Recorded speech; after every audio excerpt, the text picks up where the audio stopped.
I think his entire presidency could be distilled down to this single image.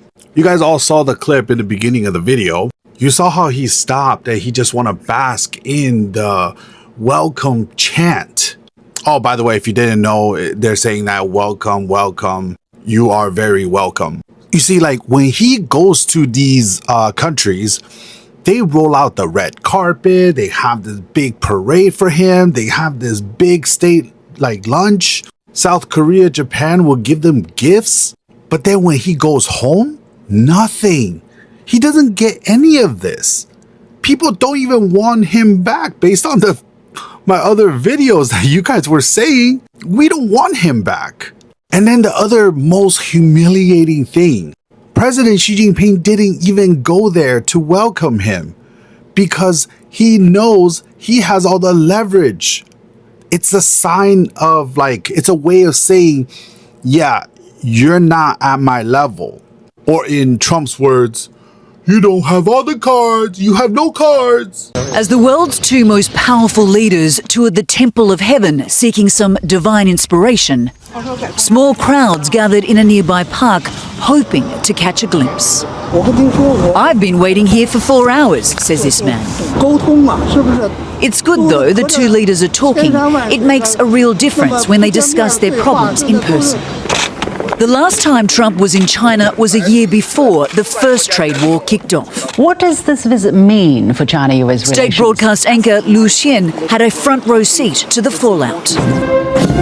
And while tensions and mistrust have built up over the past 9 years, she believes the summit is reason for hope. When they shake hands, when they touch the skin, feel the temperature, when they look into the other person in the eye, I think it's going to make a difference. Economic and demographic problems plague China. But despite this, there is an air of confidence. Professor Wu Xinbo, who attended the state banquet, says his country is justified to feel this way. Do you think that China has the upper hand? Well, at the moment, certainly China is in a stronger position. President Xi has more cards than Trump has at the moment, to borrow Donald Trump's words. No matter who has the stronger hand, for these citizens, dialogue is key.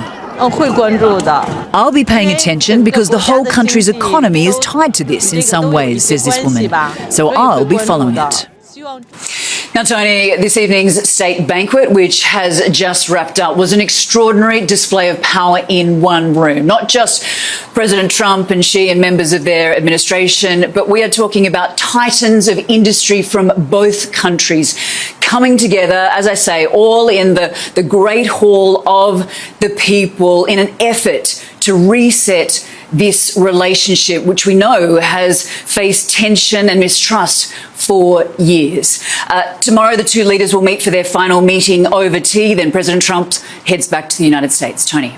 You'll agree with me that America might be at risk of losing his superpower. Right now, we saw Trump in Canada, and the reason for the visit, he went to negotiate with the president of China to stop supporting Iran on the ongoing war, alright? But at the beginning of the war, Trump was a very strong man. Like, he was with his slogan, "We are trying to make America great again." He was a very strong man. Like, the superpower was there. We could so, but all of us could see the superpower of America. But now, Trump himself is kind of frustrated, and he's trying to sort some helps. Like, what the fuck? Come on, yeah, the superpower. Be the Trump we know, be the tough man we know, man.